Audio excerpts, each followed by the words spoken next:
I know it's the biggest cliche to say I didn't choose this life.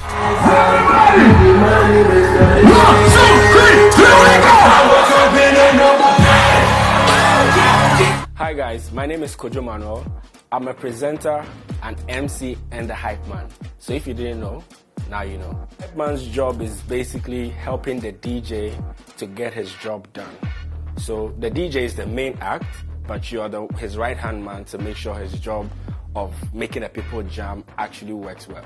As a hype man on your own with the DJ, that, like I said, like that's how you are helping the DJ to do his job.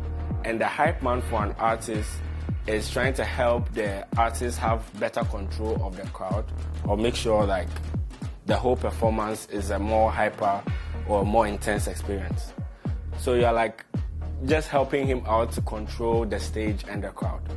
My story of becoming a hype man is one that I can't put, like, I can't give you like one story of how I became a hype man, because I've always been an MC and I've always wanted to be a presenter, even before I got to the hype man level. But it sort of moved from the kind of events that I MC'd, because I started with doing dinners and activities in school, and then I started MCing at parties and then concerts. So eventually you realize that a very key component about being a hype man or being an MC is to be a hype man and make sure the DJ is able to jam the crowd.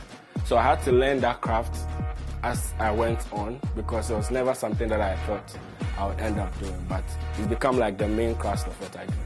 So I think I'm very content with who I am and what I've achieved so far, even though to a lot of people maybe it may not seem like much to anybody. From where I've come from to where I am, I'm very proud of myself and what I've accomplished.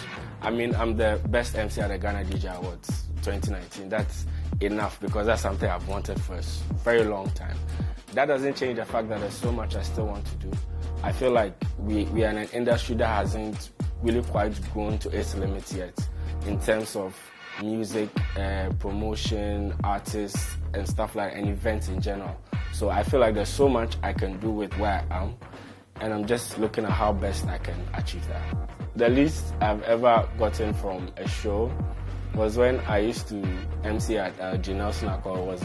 I think it was a dinner where I had a co-MC. I think the first one I wasn't paid. So the second one where we went and like, oh, you should pay us. And then they said, cool, but we're giving you a co-MC. Cool. But I didn't realize that it meant that they were going to make us share the money, because they were going to pay us 50 cedis and then we share the 25 cedis. And I think that's the lowest. I mean, at that point, I hadn't even seen it as something I could make anything out of, so I don't think I was bothered so much. But in terms of the most I have made, mention figures is going to be a thing, but I have gotten certain payments that bust my brain before, and I think that's enough. I mean, there's been money for like a deal where we do like a lot of events, and that's usually like lucrative because they kind of like put everything together. But for a single show, I've made more than a banker's salary. Yeah, I've made more than a banker's salary on one show for a couple of hours.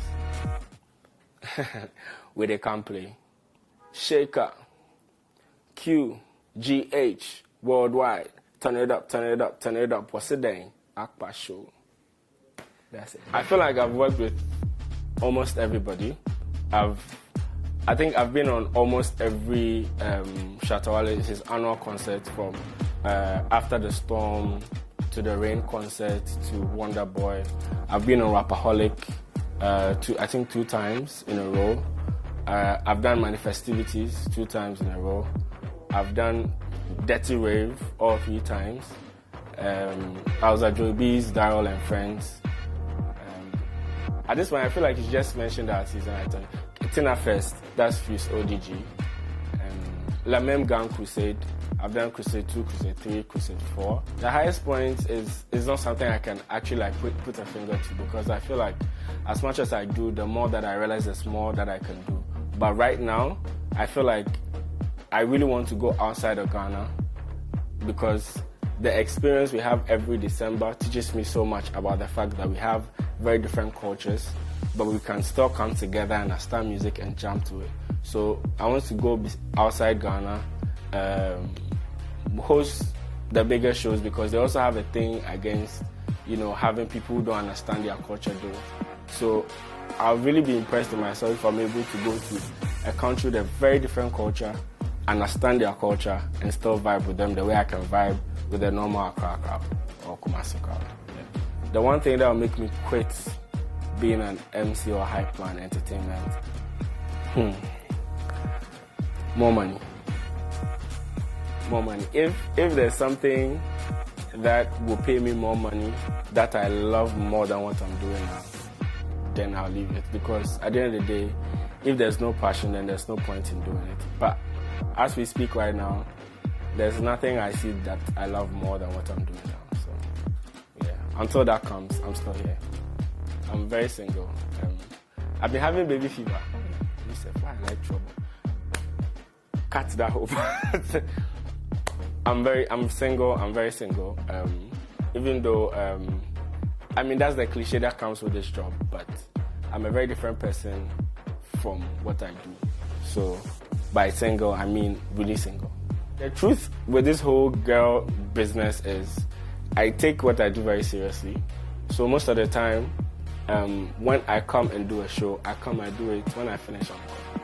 I don't get time. I do definitely meet people. Because you can't dodge that. You definitely meet people you connect with, you become friends. But it's not like a thing for me to go out, like, be at a show and finish and just hang around. No, I just get there, do my thing and go.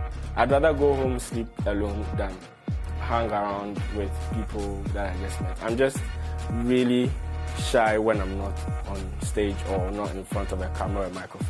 There was one time where we had an event in Kumasi, KNUST, and it's called a Pilogo. Anybody that loves the party knows the Pilogo. And it's a free party at a parking lot, Georgia Hostel, inside campus. People came, there were a lot of people, but they were all in the streets, right? And the DJs were playing music and everything, but nobody was actually coming to the party area. So I just told the DJ to play Tulinke's F-Boy. So I told him to play, and he was actually far from me, so I told him on the phone, I told him to hold it, let me talk, and then he drops it. And then I called all the boys that if this is really your song, come through. And then when he dropped the song, all the boys just ran to the place. It was, honestly, it wasn't something I thought 100% was going to happen. I just saw a chance and I took it. And everybody actually ran to a point where it was left with all the girls on the other side, and they had no choice but to come and join the party. You're doing really great. I see you commanding a lot of crowd, and it's amazing, bro. Don't ever give up on your hustle. Please keep grinding and keep going hard.